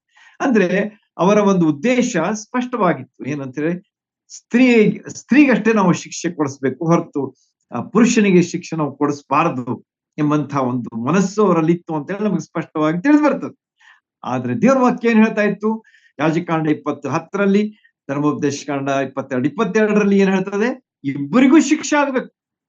ಧರ್ಮಶಾಸ್ತ್ರ ನಿಯಮ ಹೇಳ್ತದೆ ಏನಂತ ಹೇಳಿದ್ದೆ, law says that both should be punished, both should be put to death ಎಂಬುದಾಗಿ ಅಲ್ಲಿ ಬರೆದದ್ದು ಅಲ್ಲಿ ನಮಗ ತಿಳಿದು ಬರ್ತದೆ. ಆದ ಕಾರಣ ಇಬ್ಬರಿಗೂ ಮರಣ ಶಿಕ್ಷೆ ಆಗ್ಬೇಕು. ಆದ್ರೆ ಇಲ್ಲಿ ಮನುಷ್ಯ ಇಲ್ಲ. ಯೇಸು ಸ್ವಾಮಿಯ ಉಪದೇಶದ ಮಧ್ಯದಲ್ಲಿಯೇ, ಗುಂಪಿನ ಮಧ್ಯದಲ್ಲಿ ಅವರು ನುಸುಳಿ ಬಂದು ಈ ಒಂದು ಮಾತನ್ನ, ಈ ಒಂದು ವಿಷಯವನ್ನ ಅವರು ಯೇಸು ಸ್ವಾಮಿ ಮುಂದೆ ಇಡ್ತಾ ಇದ್ದಾರೆ. ಎಂಥ ಒಂದು ಕ್ರೌರ್ಯವನ್ನ ಅಲ್ಲಿ ನಾವು ಕಾಣ್ತೇವೆ. ಯೇಸು ಸ್ವಾಮಿಯಲ್ಲಿ ಎಷ್ಟು ಶಾಂತ ರೀತಿಯಿಂದ ಸೇವೆ ಮಾಡ್ತಾ ಇದ್ದಾರೆ. ಆದ್ರೆ ಈ ಫರಿಸಾಯರು, ಶಾಸ್ತ್ರಿಗಳು ಯಾವ ರೀತಿಯಾಗಿ ದೌರ್ಜನ್ಯ ಅಂತ ಹೇಳ್ತಾರಲ್ಲ, ಅಟ್ರಾಸಿಟೀಸ್ ಅಂತ ಹೇಳ್ತಾರೆ ಇಂಗ್ಲಿಷ್ ನಲ್ಲಿ, ಆ ದೌರ್ಜನ್ಯ ಮಾಡುವಂತಹ ರೀತಿಯಲ್ಲಿ ನುಸುಳಿಕೊಂಡು ಒಳಗೆ ಬಂದು ಆ ಸ್ತ್ರೀಯನ್ನ ಮಧ್ಯದಲ್ಲಿ ನಿಲ್ಲಿಸಿ ಆಕೆಯ ವಿಷಯವಾಗಿ ಹೇಳ್ತಾ ಇದ್ದಾರೆ, ಈಕೆಯನ್ನು ನಾವು ಕಲ್ಲು ಹಾಕಿ ಕೊಲ್ಬೇಕಂತೇವೆ, ಆದ ಕಾರಣ ನೀನು ಏನ್ ಹೇಳ್ತಿ ಎಂಬುದಾಗಿ ಯೇಸು ಸ್ವಾಮಿಗೆ ಒಂದು ಸವಾಲನ್ನು ಹಾಕುವುದನ್ನ ಈ ಭಾಗದಲ್ಲಿ ನಾವು ಕಂಡುಕೊಳ್ತೇವೆ. ಅಂದ್ರೆ ಸಂದಿಗ್ಧತೆ ಅಂತಾರಲ್ಲ, ಈ ಸಂದಿಗ್ಧತೆಯಲ್ಲಿ ಯೇಸು ಸ್ವಾಮಿನ ಸಿಗಿಸ್ಲಿಕ್ಕೆ ಪ್ರಯತ್ನ ಮಾಡ್ತಾ ಇದ್ದಾರೆ. ಉಭಯ ಸಂಕಟ ಅಂತ ಹೇಳ್ತೀವಲ್ಲ, ಆ ಉಭಯ ಸಂಕಟದಲ್ಲಿ ಆ ಯೇಸು ಸ್ವಾಮಿಯನ್ನ ಸಿಕ್ಕಿ ಹಾಕಿಕೊಳ್ಳುವಂತ ರೀತಿಯಲ್ಲಿ ಅವರು ಪ್ರಯತ್ನಿಸ್ತಾ ಇದ್ದಾರೆ ಎಂಬುದನ್ನ ಈ ಭಾಗದಿಂದ ನಾವು ಸ್ಪಷ್ಟವಾಗಿ ತಿಳಿದುಕೊಳ್ತೇವೆ. ಆಗ ಯೇಸು ಸ್ವಾಮಿ ಅವ್ರು ಏನ್ ಹೇಳ್ತಾರೆ ಅಂತಂದ್ರೆ, ಅವರು ಅಲ್ಲಿ ಬಹಳಷ್ಟು ಒಂದು ಸಂಯಮದಿಂದ ವರ್ತಿಸ್ತಾ ಇರುವುದನ್ನ ನಾವು ನೋಡ್ತೀವಿ. ಯೇಸು ಸ್ವಾಮಿ ಅವರ ವರ್ತನೆಗೋಸ್ಕರ ಬಗ್ಗೆ ಅಪ್ಸೆಟ್ ಆಗ್ಲಿಲ್ಲ. That is very important. ಅವರು ಇಷ್ಟೆಲ್ಲ ಮಾಡ್ತಾ ಇದ್ದಾರೆ, ದೌರ್ಜನ್ಯ ಮಾಡ್ತಾ ಇದ್ದಾರೆ, ಕ್ರೌರ್ಯ ಮಾಡ್ತಾ ಇದ್ದಾರೆ, ದೂರ ಹೇಳ್ತಾ ಇದ್ದಾರೆ, ಮಧ್ಯ ಪ್ರವೇಶಿಸ್ತಾ ಇದ್ದಾರೆ, ಇಷ್ಟೆಲ್ಲ ನಡೀತಾ ಇದೆ. ಆದ್ರೆ ಯೇಸು ಸ್ವಾಮಿ ಮಾತ್ರ ಅಷ್ಟೇ ಶಾಂತ ರೀತಿಯಲ್ಲಿ ತಮ್ಮ ಸೇವೆಯನ್ನ, ತಮ್ಮ ಉಪದೇಶದ ಒಂದು ಕಾರ್ಯಕ್ರಮವನ್ನ ನೆರವೇರಿಸುತ್ತಾ ಇದ್ದಾರೆ ಎಂಬುದನ್ನ ನಾವು ತಿಳ್ಕೊಳ್ಬೇಕಾದದ್ದು ಬಹಳ ಅವಶ್ಯ. So our preaching should never be affected by anything. ಯಾವುದೇ ವಿಷಯ ಬಂದ್ರೂ ಕೂಡ ನಮ್ಮ ಸಂಯಮವನ್ನ ನಾವು ಕಳ್ಕೊಳ್ಳೋದು ಅವಶ್ಯವಿಲ್ಲ ಅಂತ ಹೇಳಿ ಯೇಸು ಸ್ವಾಮಿ ನಮ್ಗೆ ತಿಳಿಸ್ಕೊಡ್ತಾರೆ. ಎಷ್ಟೋ ಸಲ ನಾವು ಬಹಳಷ್ಟು ಅಪ್ಸೆಟ್ ಆಗ್ತದೆ, ಏನ್ಪಾ ನಿನ್ಗೇನ್ ತಿಳಿತದೇಲೋ, ಇಲ್ಲಿ ಕಾರ್ಯಕ್ರಮ ನಡೀತಾ ಇದೆ, ಮಧ್ಯದಲ್ಲಿ ಬಂದು ದಂಗೆ ಹಾಕ್ತಾ ಇದ್ದೀರಿ ಅಂತ ಹೇಳಿ ಎಷ್ಟೋ ಸಲ ನಮ್ಗೆ ಸಿಟ್ಟು ಬರ್ತದೆ. ಆದ್ರೆ ಯೇಸು ಸ್ವಾಮಿಯ ವಿಧಾನ ನಾವು ನೋಡುವಾಗ ಅಷ್ಟೇ ಸಂಯಮಶೀಲವನ್ನ ಅವರ ಜೀವನದಲ್ಲಿ ನಾವು ಕಾಣ್ತೇವೆ. ಇಲ್ಲಿ ಅವ್ರು ನೋಡುವಾಗ, ಅವ್ರು ಹೇಳಿದಂತ ಮಾತುಗಳನ್ನು ನೋಡುವಾಗ, ಒಂದು ವೇಳೆ ಯೇಸು ಸ್ವಾಮಿ ಅವ್ರ ಮುಂದೆ 2 ಆಪ್ಷನ್ಸ್ ಇದ್ವು. ಈಗ ಸಮಯ ದಾಟ್ತಾ ಇದೆ, ಅದ ಕಾರಣ ನಾನು ಸ್ವಲ್ಪ ಫಾಸ್ಟ್ ಮಾಡ್ತೇನೆ. 2 ಆಪ್ಷನ್ಸ್ ಇದ್ವು, ಅಂದ್ರೆ 2 ಆಯ್ಕೆ ಇದ್ವು ಅವರಲ್ಲಿ. ಅವರು ಮೊದ್ಲೇದ್ ಯಾವ್ದು ಅಂತಂದ್ರೆ ಕಲ್ಲು ಹಾಕು ಅಂತ ಹೇಳುವಂತದ್ದು, ಎರಡನೇದ್ದು ಕಲ್ಲು ಹಾಕ್ಬೇಡ ಅಂತ ಹೇಳುವಂಥದ್ದು. These were the 2 options. ಒಂದ್ ವೇಳೆ ಕಲ್ಲು ಹಾಕಿರಿ ಅಂತ ಹೇಳಿ ಯೇಸು ಸ್ವಾಮಿ ಹೇಳಿದ್ದಾರೆ, ಏನಾಗ್ತಾ ಇತ್ತು ಅಂತ ಹೇಳಿ ನಾವು ಸ್ವಲ್ಪ ತಿಳ್ಕೊಂಡು ಹೆಚ್ಚು ನಾನು ವಿವರಿಸಿದ್ರೆ ನೀವು ಆಮೇಲೆ ಅದ್ರ ಬಗ್ಗೆ ಹೆಚ್ಚು ಧ್ಯಾನ ಮಾಡ್ರಿ. ಅದೇನಂತಂದ್ರೆ ಯೇಸು ಸ್ವಾಮಿ always was known as the he was with the sinners and publicans, ಅಂದ್ರೆ ಸುಂಕದವರ ಮತ್ತು ಪಾಪಿಗಳ ಗೆಳೆಯನು ಅಂತ ಹೇಳಿ ಯೇಸು ಸ್ವಾಮಿ ಕರೆಸಿಕೊಳ್ಳಲ್ಪಡ್ತಿದ್ದ. ಯಾಕಂದ್ರೆ ಆತನ ಸೇವೆನ ಹಾಗಾಗಿತ್ತು. ಯೇಸು ಸ್ವಾಮಿ ಹೇಳ್ತಾರೆ ಏನಂತೇಳಿ, ನಾನು ಪಾಪಿಗಳನ್ನ ರಕ್ಷಿಸುವುದಕ್ಕಾಗಿ ಬಂದಿದ್ದೇನೆ ಹೊರತು ನೀತಿವಂತರನ್ನ ರಕ್ಷಿಸುವುದಕ್ಕಾಗಿ ಬಂದಿಲ್ಲ ಎಂಬುದಾಗಿ ಯೇಸು ಸ್ವಾಮಿ ಸ್ಪಷ್ಟವಾಗಿ ಹೇಳುವಂತ ವಿಚಾರ ನಮಗ ಗೊತ್ತದೆ. ಆದ ಕಾರಣ ಯೇಸು ಸ್ವಾಮಿಗೆ ಅವ್ರು ಏನ್ ಕರೀತಾ ಇದ್ರಂತಂದ್ರೆ ಸುಂಕದವರ ಮತ್ತು ಪಾಪಿಗಳ ಗೆಳೆಯ ಅಂತ ಹೇಳಿ ಯೇಸು ಸ್ವಾಮಿಯನ್ನ ಕರೀತಾ ಇದ್ರು. ಈಗ ಒಂದ್ ವೇಳೆ ಈ ಸ್ತ್ರೀಯ ಮೇಲೆ ಪಾಪಿಯಾದಂತ ಪಾಪ ಮಾಡುವಾಗ ಸಿಕ್ಕಿ ಹಾಕೊಂಡಂತ ಸ್ತ್ರೀಯ ಮೇಲೆ ಕಲ್ಲು ಹಾಕಿರಿ ಅಂತ ಹೇಳಿದ್ರೆ ಏನಾಗ್ತಾ ಇತ್ತು ಅಂತ ಹೇಳಿ ನೀವು ಸ್ವಲ್ಪ ವಿಚಾರ ಮಾಡಿ. ಎಲ್ಲಾ ಆ ಗುಂಪಿನ ಜನರು ಅಂದ್ರೆ ಪಾಪಿಗಳು ಮತ್ತು ಸುಂಕದವರು, ಅಂದ್ರೆ ಈ ಎಲ್ಲಾ ಗುಂಪಿನ ಜನರು ಅವ್ರಿಗೆ ಏನಾಗ್ಬಿಡ್ತಿದ್ರು, ವಿರುದ್ಧವಾಗಿ ಬಿಡ್ತಿದ್ರು ಅಂತ ಹೇಳಿ ನಮಗ ಇಲ್ಲಿ ಕಂಡು ಬರ್ತದೆ. ಯಾಕಂದ್ರೆ ಇವ್ನು ಹೇಳ್ತಾನೆ ಏನಂತ ಹೇಳಿ, ಕ್ಷಮಾಪಣೆ ಮಾಡ್ಬೇಕು, ಕೃಪೆ ಅಂತ ಹೇಳ್ತಾನೆ, ಪ್ರೀತಿ ಅಂತ ಹೇಳ್ತಾನೆ, ಆದ್ರೆ ಕಲ್ಲು ಹಾಕ್ರಿ ಅಂತ ಇಲ್ಲಿ ಹೇಳ್ತಾ ಇದ್ದಾನಲ್ಲ ಅಂತ ಹೇಳಿ ಅವ್ರು ಏನ್ ಮಾಡ್ಬಿಡ್ತಿದ್ರು ಅಂತಂದ್ರೆ ಧಿಕ್ಕರಿಸ್ಬಿಡ್ತಿದ್ರು ಎಂಬಂತ ವಿಷಯ ಇಲ್ಲಿ ನಮಗ ಕಂಡು ಬರ್ತದೆ. ಆದ ಕಾರಣ ಇಲ್ಲಿ ನಮಗ ಯೇಸು ಸ್ವಾಮಿಯ ಮೊದ್ಲೇ ಒಂದು ಪ್ರಶ್ನೆ ಇತ್ತದ, ಅದಕ್ಕೇನಂತ ಹೇಳಿ ಕಲ್ಲು ಹಾಕಿರಿ ಅಂತ ಹೇಳಿದ್ರೆ ಇದರ ಪರಿಣಾಮ ಏನಾಗ್ತಿತ್ತು ಅಂತಂದ್ರೆ ಧಿಕ್ಕರಿಸಲ್ಪಡುವಂತಹ ಒಂದು ಸ್ಥಿತಿ ಉಂಟಾಗ್ತಿತ್ತು ಅಂತ ಹೇಳಿ ಅಲ್ಲಿ ನಮ್ಗೆ ಮೊದ್ಲೇ ಒಂದು ಆಪ್ಷನ್. ಈಗ ಅವ್ರ ಏನ್ ಡಿಸಿಷನ್ ಕೊಡ್ತಾರೆ ಆಮೇಲೆ ನೋಡೋಣ. ಈಗ ಅವ್ರ ಮುಂದೆ ಇರ್ತಕ್ಕಂಥ ಆಪ್ಷನ್ಗಳು ಯಾವ ಅಂತ ಹೇಳಿ ಅದನ್ನ ಹೇಳ್ತಾ ಇದ್ದೆ. ಎರಡನೇ ಒಂದು ಆಪ್ಷನ್ ಏನಾಗಿತ್ತು ಅಂತಂದ್ರೆ ಈ ಸ್ತ್ರೀಯರ ಮೇಲೆ ಕಲ್ಲು ಹಾಕಬೇಡ್ರಿ ಅಂತ ಹೇಳಿ ಒಂದ್ ವೇಳೆ ಹೇಳಿದ್ರೆ ಅವ್ರೇನ್ ಹೇಳ್ತಾ ಇದ್ರು ಅಂತಂದ್ರೆ ಯೇಸು ಕ್ರಿಸ್ತನು ಧರ್ಮಶಾಸ್ತ್ರದ ನಿಯಮಗಳನ್ನ ನೇರವಾಗಿ ಮುರಿಯುತ್ತಾ ಇದ್ದಾನೆ. ದೇವ ಧರ್ಮಶಾಸ್ತ್ರ ಹೇಳ್ತದೆ ಏನಂತೇಳಿ ಮರಣದಂಡನೆ ಆಗ್ಬೇಕು, ಆದ್ರೆ ಯೇಸು ಕ್ರಿಸ್ತನ ಇಲ್ಲಿ ಏನ್ ಹೇಳ್ತಾ ಇದ್ದಾನೆ, ಕಲ್ಲು ಹಾಕ್ಬೇಡ್ರಿ ಅಂದ್ರೆ ಧರ್ಮಶಾಸ್ತ್ರದ ನಿಯಮವನ್ನ ಮುರಿದು ಬಿಡ್ತಾ ಇದ್ದಾನೆ ನೇರವಾಗಿ ಎಂಬುದನ್ನ ಇಲ್ಲಿ ಅವರು ಹೇಳುವಂತಹ ಒಂದು ಸ್ಥಿತಿಯಲ್ಲಿ ಉಂಟಾಗ್ತಾ ಇತ್ತು. ಆಮೇಲೆ ಯೇಸು ಸ್ವಾಮಿನ ಬಂಧಿಸ್ಲಿಕ್ಕೂ ಸಹ ಸಾಧ್ಯವಾಗ್ತಾ ಇತ್ತು. ಯಾಕಂದ್ರೆ ಅವನು ಏನ್ ಮಾಡ್ತಿದ್ದ, he was giving a judgment.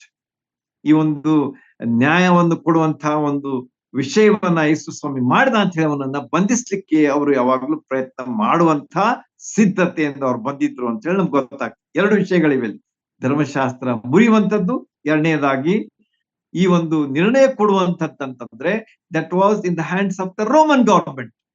Lakh ಕೊಟ್ಟು ಕೇಳ್ರಿ, ಬಹಳ ಸೂಕ್ಷ್ಮವಾದಂತಹ ವಿಚಾರಗಳಿವೆ.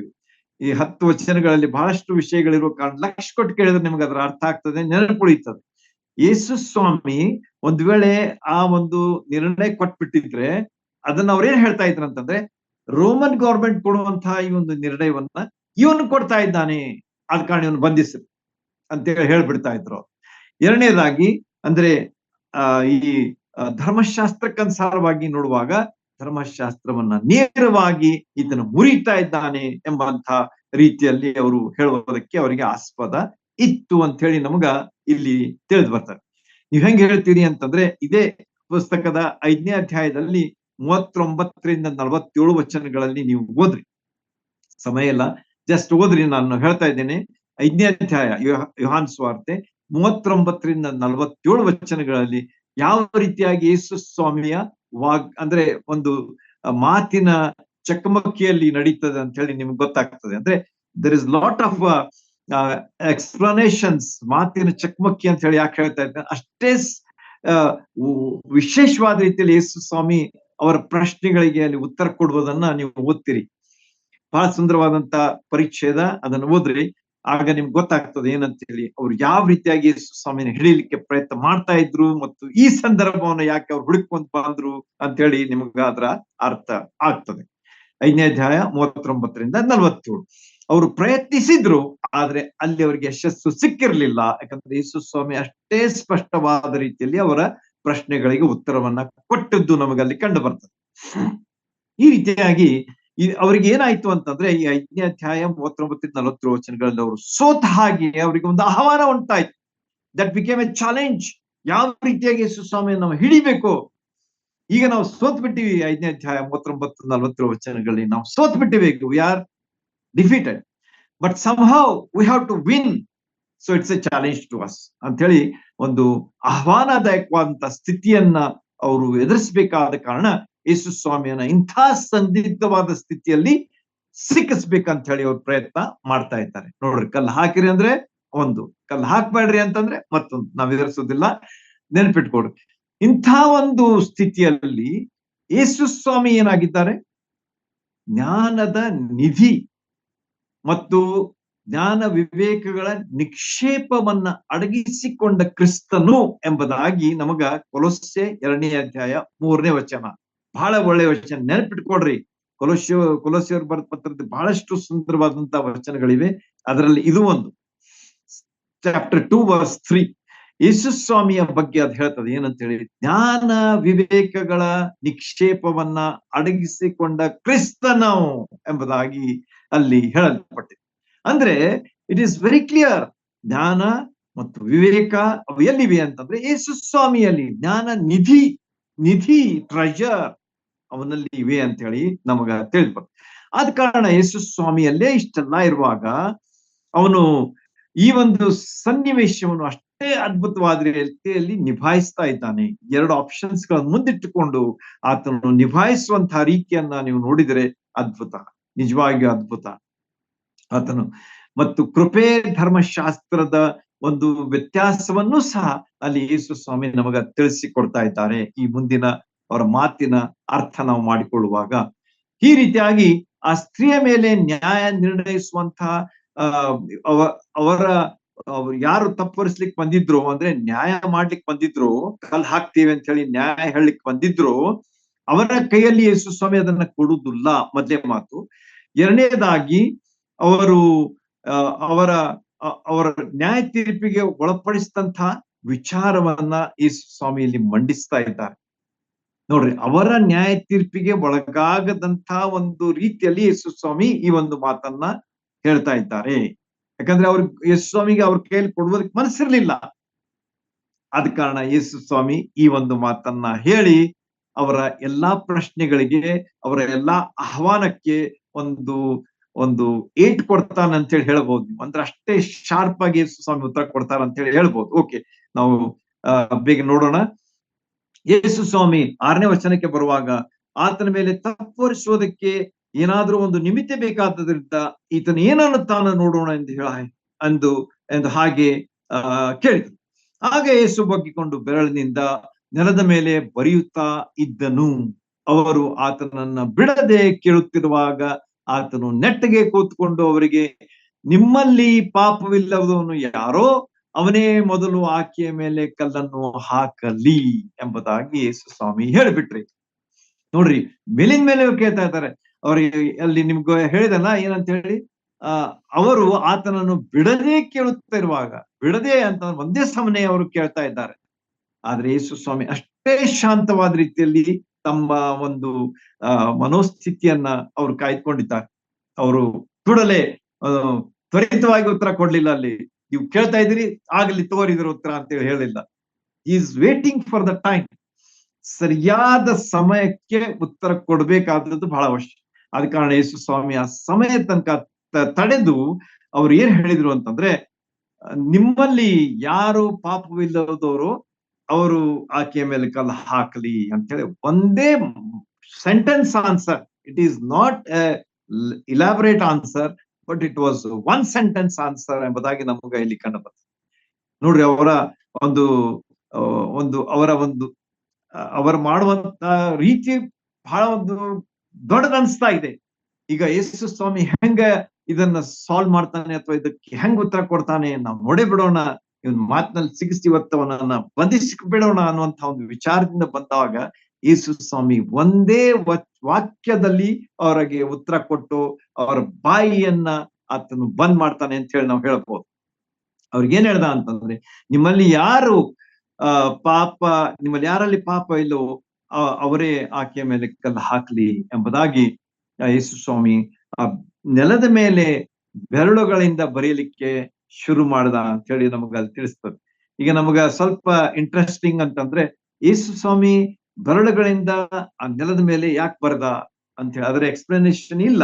ಆದ್ರೆ ವಿಮೋಚನೆ ಕಾಂಡದಲ್ಲಿ ಒಂದು ವಚನ ಇದೆ, 31ನೇ ಅಧ್ಯಾಯ 18ನೇ ವಚನದಲ್ಲಿ ನೀವು ನೋಡುವಾಗ ಅಲ್ಲಿ ಅದೇನ್ ಹೇಳ್ತದ ಅಂತಂದ್ರೆ, ದೇವರು ತನ್ನ ಬೆರಳುಗಳಿಂದ ದಶಾಜ್ಞೆಗಳನ್ನ ಬರೆದು ಮೋಶೆಗೆ ಕೊಟ್ಟನು ಅಂತ ಹೇಳಿ ನೋಟ್ ಮಾಡ್ಕೊಂಡು ಹೋದ್ರೆ ಅದನ್ನ ವಿಮೋಚನೆ ಕಾಂಡ 31:18 ಅಲ್ಲಿ ಏನ್ ಹೇಳ್ತದ ಅಂತಂದ್ರೆ, ದೇವರು ತನ್ನ ಬೆರಳುಗಳಿಂದ ದಶಾಜ್ಞೆಗಳನ್ನ ಬರೆದು ಮೋಶೆಗೆ ಕೊಟ್ಟನು ಅಂತ ಹೇಳಿ. ಯೇಸು ಸ್ವಾಮಿಯ ನೆಲದ ಮೇಲೆ ಬೆರಳುಗಳಿಂದ ಬರೆಯುತ್ತಿರುವಾಗ ಅವರ ಒಂದು ಲಕ್ಷ್ಯವನ್ನ ಯೇಸು ಸ್ವಾಮಿ ಎಲ್ಲಿ ತೋರಿಸ್ತಾ ಇದ್ದಾನಂತಂದ್ರೆ, ದೇವರು ಯಾವ ರೀತಿಯಾಗಿ ದಶಾಜ್ಞೆಯನ್ನ ಬೆರಳುಗಳಿಂದ ಬರೆದ, ನಾನು ಕೂಡ ದೇವರಾಗಿದ್ದೇನೆ, ನಾನು ಕೂಡ ದಶಾಜ್ಞೆಯನ್ನ ತಿಳಿದವನಾಗಿದ್ದೇನೆ, ಕೊಟ್ಟವನಾಗಿದ್ದೇನೆ ಎಂಬುದಾಗಿ ಯೇಸು ಸ್ವಾಮಿ ಅವರ ಭ್ರಮ ನಿರಸನವನ್ನ ಮಾಡ್ತಾ ಇರುವುದು ಇಲ್ಲಿ ನಮಗೆ ಕಂಡು ಬರ್ತದೆ. ಹೀಗಿರುವಾಗ ಮುಂದೆ ಏನಾಯ್ತು ಅಂತಂದ್ರೆ, ಆರೋಪಿಸೋರು ಯೆಹೋವನ ಧರ್ಮಶಾಸ್ತ್ರದಲ್ಲಿ ಆರೋಪಿಸೋರು ಮೊದಲು ಕಲ್ಲು ಹಾಕಬೇಕೆಂದು ಬರ್ತದೆ. ಯಾಕೆ ಅಂದ್ರೆ, ಯಾರು ಆರೋಪಿಸ್ತಾರಲ್ಲ ಅವರು ಕಲ್ಲು ಹಾಕ್ಬೇಕು. ಧರ್ಮೋಪದೇಶ ಕಾಂಡ 17ನೇ ಅಧ್ಯಾಯ 17ನೇ ವಚನದಲ್ಲಿ 7ನೇ ವಚನದಲ್ಲಿ ಆ ಮಾತಿದೆ. ಏನಂತ ಹೇಳಿ, ಯಾರು ಅಕ್ಯೂಸ್ ಮಾಡ್ತಾ ಇರ್ತಾರೆ ಅವ್ರು ಫಸ್ಟ್ ಕಲ್ಲು ಹಾಕ್ಬೇಕು ಅಂತ ಹೇಳಿ ಬರ್ದದ. ಈಗ ಯೇಸು ಸ್ವಾಮಿ ಕೇಳಿದಂತಹ ಪ್ರಶ್ನೆಗೆ, ಯಾರು ಪಾಪವಿಲ್ಲವೋ, ಯಾರಲ್ಲಿ ಪಾಪವಿಲ್ಲವೋ ಅವನು ಕಲ್ಲು ಹಾಕ್ಲಿ ಅಂತ ಹೇಳಿ ಹೇಳುವಾಗ, ಯಾರು ಅಕ್ಯೂಸ್ ಮಾಡಿರಿ, ಹಾಕ್ರಿಪ್ಪ ಕಲ್ಲು, ಹಂಗಾರ ನೀವು ಪಾಪ ಇಲ್ಲಲ್ಲ ಹಾಕ್ರಿ. ಆಗ ಹಿರಿಯರಿಂದ ಹಿಡಿದು ಕಿರಿಯರವರೆಗೆ ಎಲ್ಲರೂ ಏನ್ ಮಾಡಿದ್ರು ಅಂತ ಹೇಳಿದ್ರೆ, ಆ ಸ್ಥಳದಿಂದ ಹೊರಟು ಹೋಗ್ಬಿಟ್ರು ಅಂತ ನೋಡ್ರಿ. ಯಾವ ಕೆಲಸ, ಯಾವ ಉದ್ದೇಶ, ಯಾವ ರೀತಿಯವರದಾಗಿತ್ತು, ಆದ್ರೆ ಯೇಸು ಸ್ವಾಮಿ ಒಂದ್ ಸೆಂಟೆನ್ಸ್ ಆನ್ಸರ್ ಅವರಿಗೆ ಕೊಟ್ಟು ಅವರವರ ಸ್ಥಳಗಳಿಗೆ ಕಳಿಸ್ಬಿಟ್ಟ, ಅಥವಾ ಆ ಸ್ಥಳದಿಂದ ಅವರನ್ನ ಹೊರಡಿಸ್ಬಿಟ್ಟ ಮತ್ತು ತನ್ನ ಉಪದೇಶದ ಒಂದು ಕಾರ್ಯವನ್ನ ಮುಂದರಿಸಿದ ಎಂಬುದಾಗಿ ನಮಗೆ ಇದರಿಂದ ಕಂಡು ಬರುತ್ತದೆ. ಆದ ಕಾರಣ ಇಲ್ಲಿ ಯೇಸು ಸ್ವಾಮಿ ಹೇಳುವಂತಹ ಒಂದು ವಿಚಾರ ಅದು ಬಹಳ ವಿಶೇಷವಾದಂತಹ ವಿಚಾರ ಆಗಿತ್ತು. ನಮಗೆ ಯೇಸು ಸ್ವಾಮಿ ಮತ್ತಾಯನ ಸುವಾರ್ತೆ 5ನೇ ಅಧ್ಯಾಯ 27ರಿಂದ 30 ವಚನಗಳಲ್ಲಿ ನಾವು ಅನೇಕ ವಿಷಯಗಳಂತ ಹೇಳ್ತಾನೆ ಯೇಸು ಸ್ವಾಮಿ. ಪರಲೋಕದ ಪರ್ವತ ಪ್ರಸಂಗದಲ್ಲಿ ಅಲ್ಲಿ ಆತನ ಹೇಳ್ತಾನೆ ಎರಡು ರೀತಿಯಲ್ಲಿ. ಇಲ್ಲಿ ವಿಚಾರದ ವಿಷಯವಾಗಿ ಆತನ ಹೇಳ್ತಾನೆ ಏನಂತ ಹೇಳಿ, ಒಬ್ಬ ಸ್ತ್ರೀಯನ್ನು ಕೆಟ್ಟ ಭಾವನೆಯಿಂದ ನೋಡುವಾಗ ಒಂದು ಮನಸ್ಸಿನಲ್ಲಿ ನಾವು ವ್ಯಭಿಚಾರ ಮಾಡುವರಾಗಿದ್ದೇವೆ ಎಂಬುದಾಗಿಯೂ ಸಹ ಆತನ ಹೇಳ್ತಾನೆ. That is one thing. ಆಮೇಲೆ ದೈಹಿಕವಾದಂತಹ ವ್ಯಭಿಚಾರದ ಬಗ್ಗೆಯೂ ಸಹ ಇಲ್ಲಿ ಸ್ವಾಮಿ ಅಲ್ಲಿ ಉಲ್ಲೇಖಿಸುವುದನ್ನ ನಾವು ನೋಡುವಾಗ, ಹೃದಯದಲ್ಲಿ ಮತ್ತು ದೇಹದಲ್ಲಿ ಮಾಡುವಂತಹ ಪಾಪದ ವಿಷಯವಾಗಿ ಯೇಸು ಸ್ವಾಮಿ ಅವರಿಗೆ ಅರಿವನ್ನುಂಟು ಮಾಡಿಕೊಡ್ತಾನೆ. ನಿಮ್ಮಲ್ಲಿ ಯಾರು ಪಾಪ ಇಲ್ಲದವರು ಅವರೇ ಹಾಕ್ರಿ, ಮನಸ್ಸಿನಲ್ಲಿಯೂ ದೇಹದಲ್ಲಿಯೂ ಎಂಬುದಾಗಿ ಯೇಸು ಸ್ವಾಮಿ ಅವರಿಗೆ ಹೇಳಿದಾಗ ಅವರು ಏನ್ ಮಾಡಿದ್ರು ಅಂತಂದ್ರೆ, ತಮ್ಮ ಮನಸ್ಸುಗಳನ್ನ ನೋಡ್ಲಿಕ್ಕೆ ಶುರು ಮಾಡಿದ್ರು. ನಾವೇನ್ ಮಾಡಿದ್ದೇವೆ, ಯಾವ ರೀತಿಯಾಗಿ ನಾವು ನಡೆದಿದ್ದೇವೆ, ನಮ್ಮ ಜೀವನ ಹೇಗಿದೆ, ನಾವು ಪಾಪವಿಲ್ಲದವರು ಎಂಬುದಾಗಿ ಅವರು ಪರೀಕ್ಷಿಸಿ ಅವ್ರ ಮನಸ್ಸಾಕ್ಷಿ ಅವರಿಗೆ ಚುಚ್ಚಲಿಕ್ಕೆ ಶುರು ಮಾಡಿದಾಗ ಅವ್ರು ಏನ್ ಮಾಡಿದ್ರು ಅಂತಂದ್ರೆ ಹೊರಟು ಹೋದ್ರು ಎಂಬುದಾಗಿ ನಮಗೆ ಅಲ್ಲಿ ಕಂಡು ಬರ್ತದೆ. ನೋಡ್ರಿ, ಯಾರು ಉಳಿಯಲಿಲ್ಲ ಎಂಬುದಾಗಿ ಅಲ್ಲಿ ಹೇಳ್ತದೆ. 7ನೇ ವಚನಕ್ಕೆ ನೀವು ಬರುವಾಗ ಅಲ್ಲಿ ಹೇಳ್ತದೆ ನೋಡ್ರಿ, ಸ್ವಾಮಿ ಅವರು ಆಕೆಯ ಮೇಲೆ ಕಲ್ಲನ್ನು ಹಾಕ್ಲೆಂದು ಹೇಳಿ ತಿರುಗಿ ಬಗ್ಕೊಂಡು ನೆಲದ ಮೇಲೆ ಬರೆಯುತ್ತಾ ಇದ್ದನು. ಈ ಮಾತನ್ನು ಕೇಳಿ ತಾವೇ ಪಾಪಿಗಳೆಂದು ಮನಸ್ಸಿನಲ್ಲಿ ತಿಳ್ಕೊಂಡು ಹಿರಿಯರು ಮೊದಲುಗೊಂಡು ಕಿರಿಯರವರೆಗೂ ಒಬ್ಬರ ಹಿಂದೊಬ್ಬರು ಹೊರಗೆ ಹೋದರು, ಯೇಸು ಒಬ್ಬನೇ ಉಳಿದನು ಎಂಬುದಾಗಿ ಇಲ್ಲಿ ಸುಂದರವಾದಂತಹ ಒಂದು ವಿಚಾರವನ್ನ ದೇವರನ್ನ ಮುಂದಿಟ್ಟಿದ್ದ. ಎಲ್ಲರೂ ಹೋದ್ರು, ಆದ್ರೆ ಯಾರು ಉಳಿದ್ರು? ಯೇಸು ಸ್ವಾಮಿ ಉಳಿದ್ರು. ಯೇಸು ಸ್ವಾಮಿ ಯಾಕೆ ಉಳಿದ್ರು? ಆಕೆಗೆ ರಕ್ಷಣೆಯನ್ನ ಕೊಡುವುದಕ್ಕಾಗಿ ನೋಡ್ರಿ, ಅಲ್ಲಿ ಸುಂದರವಾದಂತಹ ವಿಚಾರಗಳನ್ನ ಅಲ್ಲಿ ಯೇಸು ಸ್ವಾಮಿ ಬಗ್ಗೆ ನಾವು ಅಲ್ಲಿ ತಿಳಿಸ್ತಾನೆ ಯೋಹಾನನು.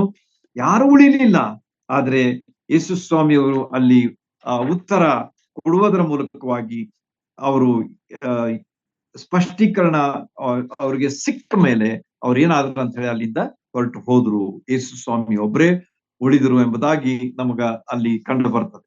ಮುಂದೆ ನಾವು ಒಂದೆರಡು ವಿಷಯಗಳನ್ನು ನೋಡಿ ಮುಗಿಸೋಣ. ಯೇಸು ಸ್ವಾಮಿ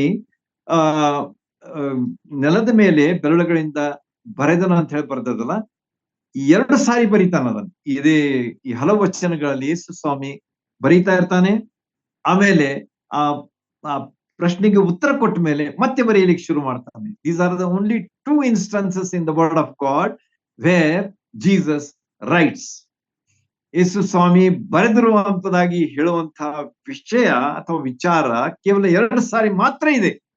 ನೀವು ಇಡೀ ಸತ್ಯವೇದ ಹುಡುಕಿದ್ರು ಸಿಗುದಿಲ್ಲ. ಆದ್ರೆ ಎರಡೇ ಸಾರಿ ಅವರು ಯೋಹಾನ್ ಸ್ವಾರ್ತೆ 8ನೇ ಅಧ್ಯಾಯದ ಈ 10-11 ವಚನಗಳಲ್ಲಿ ನಮಗ ಅವರು ಬರೆಯುವುದು ಕಂಡು ಬರ್ತದೆ. ಇದು ಒಂದು ವೈಶಿಷ್ಟ್ಯವಾದಂಥದ್ದು ನಮಗ ಇಲ್ಲಿ ತಿಳಿದು ಬರ್ತದೆ. ಈ ರೀತಿಯಾಗಿ ಯೇಸು ಸ್ವಾಮಿ ನಿಮ್ಮಲ್ಲಿ ಪಾಪವಿಲ್ಲದವನು ಯಾರು ಅಂದಾಗ, ಮನಸಾಕ್ಷಿ ಅವರಿಗೆ ಚುಚ್ಚಿದಾಗ ಅವ್ರ ಮಾತೆ ಬಂದಾಯ್ತು, ಸ್ತಬ್ಧರಾದ್ರು, ಹಿರಿಯರು ಮೊದಲುಗೊಂಡು ಕಿರಿಯರು ಹೊರಟು ಹೋದ್ರು ಎಂಬುದಾಗಿ ಅವರ ಬಗ್ಗೆ ನಾವು ಅವರ ಯೋಜನೆ ವಿಫಲವಾಯಿತು. ಯೇಸು ಸ್ವಾಮಿ ಜಗದ್ರಕ್ಷಕನನ್ನ ಸಿಕ್ಕಿಸಬೇಕೆಂಬಂತ ಪ್ರಯತ್ನ ಸೋತೋಯ್ತು ಎಂಬುದಾಗಿ ನಮಗಲ್ಲಿ ಕಂಡು ಬರ್ತದೆ. ಸರ್ವಜ್ಞಾನಿಯಾದಂತಹ ಯೇಸು ಸ್ವಾಮಿಯವರು ಅಲ್ಲಿ ಗೆದ್ದರು ಎಂಬುದಾಗಿ ನಮಗಲ್ಲಿ ಕಂಡು ಬರ್ತದೆ. ಕೃಪೆಗೆ ಇರುವಂತಹ ಮಹತ್ವವನ್ನ ಅವರು ಅಲ್ಲಿ ತೋರಿಸಿದ್ರು ಎಂಬುದಾಗಿಯೂ ಸಹ ನಮಗೆ ತಿಳಿದು ಬರ್ತದೆ. ಧರ್ಮಶಾಸ್ತ್ರದ ವಿಷಯವಾಗಿ ಸಾಕಷ್ಟು ಚರ್ಚೆಗಳಾದವು ಅಲ್ಲಿ. ಆಮೇಲೆ ಈಗ ಅವರು ಕೃಪೆಯ ಮಹತ್ವವನ್ನ ಆ ಸ್ತ್ರೀಯ ಜೀವನದಲ್ಲಿ ತೋರಿಸುವುದರ ಮೂಲಕವಾಗಿ ಅದು ಎಷ್ಟು ಮುಖ್ಯವಾದದ್ದು ಎಂಬುದನ್ನು ಸಹ ನಾವು ಇಲ್ಲಿ ಕಂಡುಕೊಳ್ತೇವೆ.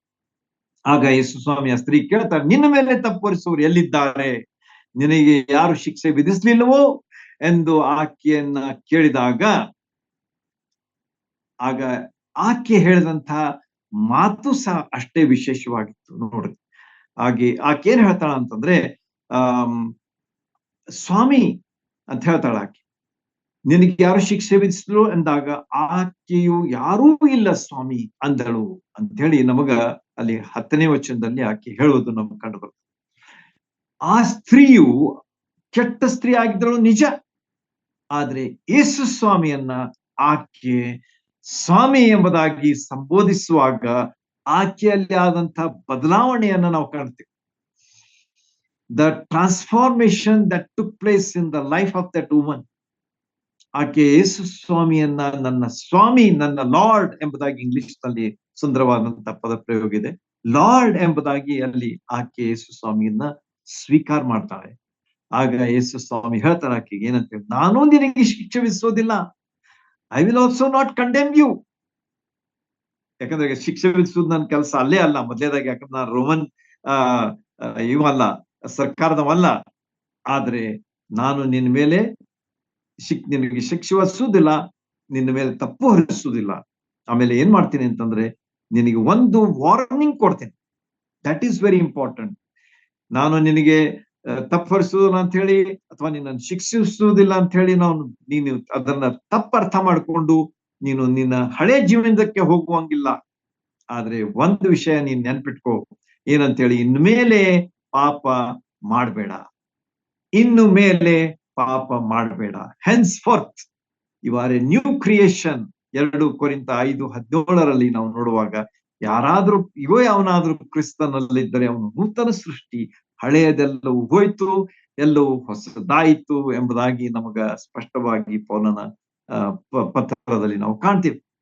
ಆದ ಕಾರಣ ಯೇಸು ಸ್ವಾಮಿ ಆಕೆಗೆ ಹೇಳ್ತಾ ಇದ್ದಾನೆ ಏನಂತ ಹೇಳಿ, ಇನ್ನು ಮೇಲೆ ಪಾಪ ಮಾಡಬೇಡ, ಇನ್ನು ಮೇಲೆ ನಿನ್ನ ಜೀವನ ಹೊಸದಾಗಿರ್ಲಿ. Let it be a new life in the Lord Jesus Christ. ನಾನು ನಿನಗೆ ಹೇಳಿದ್ದೇನೆ, ನಾನು ನಿನ್ನ ಮೇಲೆ ತಪ್ಪು ಹೊರಿಸುವುದಿಲ್ಲ, ಆದ್ರೆ ಇನ್ಮೇಲೆ ಮಾತ್ರ ನೀನು ಈ ರೀತಿಯಾಗಿ ಮಾಡಬೇಡ. ಕೃಪೆಯ ಪ್ರದರ್ಶನವನ್ನ ಯೇಸು ಸ್ವಾಮಿಯಲ್ಲಿ ಮಾಡಿದ್ದನ್ನ ನಾವು ನೋಡ್ತೇವೆ. ಸಮಾಜದ ಅಧಿಕಾರಿಯಾಗಿ ನಾನು ನಿನ್ನ ಮೇಲೆ ಶಿಕ್ಷೆ ವಿಧಿಸುವುದಿಲ್ಲ, ಆದ್ರೆ ನಾನು ತಪ್ಪು ಹೊರಿಸುವುದಿಲ್ಲ. ಅದರ ಅರ್ಥ ನೀನ್ ತಿರುಗಿ ಮಾಡು ಅಂತ ಹೇಳಿ ಅಲ್ಲ. ಹಾ, ನಾನು ನಿನಗೆ ತಪ್ಪು ಹೊರಿಸುದಿಲ್ಲ ಅಂತಂದ್ರೆ ಮತ್ತೆ ನಾನು ಹೋಗಿ ಅದನ್ನೇ ಮಾಡ್ತೇನೆ ಅಲ್ಲ. That is not the thing. You should not sin. ಇನ್ನು ಮೇಲೆ ನೀನು ಮಾಡಬೇಡ, ಪಾಪ ಮಾಡಬೇಡ ಅಂತ ಹೇಳಿ ಸುಷ್ಮಾ ಸ್ಪಷ್ಟವಾಗಿ ಆಕೆಗೆ ಹೇಳುವುದನ್ನ ನೋಡುವಾಗ ಕೃಪೆಯ ಒಂದು ಪ್ರದರ್ಶನವನ್ನ ಯೇಸು ಸ್ವಾಮಿ ಅಲ್ಲಿ ಮಾಡ್ತಾರೆ. ಆಕೆಗೆ ಒಂದು ಹೊಸ ಜೀವನ ಕೊಡ್ತಾರೆ, ಆಕೆಗೆ ಒಂದು ಹೊಸ ನಿರೀಕ್ಷೆಯನ್ನು ಕೊಡ್ತಾರೆ, ಆಕೆಗೆ ಪಾಪ ಕ್ಷಮಾಪಣೆಯನ್ನು ಕೊಡ್ತಾರೆ, ಆಕೆಗೆ ಒಂದು ಅದ್ಭುತವಾದಂತಹ ಜೀವಿತವನ್ನ ಕೊಡ್ತಾರೆ ಎಂಬುದಾಗಿ ನಮ್ಗ ಈ ಭಾಗದಿಂದ ತಿಳಿದುಕೊಳ್ತೇವೆ. ಯೇಸು ಸ್ವಾಮಿ ಹೇಳಿದಂತ ಮಾತು ಯೋಹಾನ ಅದೇ ಪುಸ್ತಕದಲ್ಲಿ 1:17 ನಾವು ನೋಡುವಾಗ ಯೇಸು ಸ್ವಾಮಿ ಬಂದಾಗ ಕೃಪೆ ಸತ್ಯತೆಗಳು ಬಂದವು ಅಂತ ಹೇಳಿ ಹೇಳ್ತದೆ. Truth and grace and truth came by the Lord Jesus Christ. Moses brought the law, but the Lord Jesus Christ brought the grace and truth. ಕೃಪೆ ಮತ್ತು ಸತ್ಯತೆಗಳನ್ನ ಯೇಸು ಸ್ವಾಮಿ ತಂದ್ರ ಅಂತ ಹೇಳಿ ಇಲ್ಲಿ ಅದನ್ನೇ ನಾವು ನೋಡ್ತೀವಿ. ದೇವರ ವಾಕ್ಯದ ಸತ್ಯತೆಯನ್ನು ಹೇಳ್ತಾರೆ, ಅಷ್ಟೇ ಅದೇ ಸಂದರ್ಭದಲ್ಲಿ ಕೃಪೆಯನ್ನ ಆಕೆಯ ಮೇಲೆ ತೋರಿಸ್ತಾರೆ ಎಂಬುದಾಗಿ, ಸುರಿಸ್ತಾರೆ ಎಂಬುದಾಗಿ ನಾವು ಅಲ್ಲಿ ಕಾಣ್ತೇವೆ. ಈ ರೀತಿಯಾಗಿ ಆಕೆಗೆ ಹೇಳಿದಂತಹ ಒಂದು ಮಾತು ಏನಾಗಿತ್ತು ಅಂತಂದ್ರೆ, it was perfect standard, perfect ಆಗಿತ್ತು ಅದರದ್ದು. ಆಕೆಗೆ ಒಂದೇ ಹೇಳಿದ್ರು, ಇನ್ನು ಮೇಲೆ ಪಾಪ ಮಾಡಬೇಡ. It was a perfect command that the Lord Jesus Christ gave.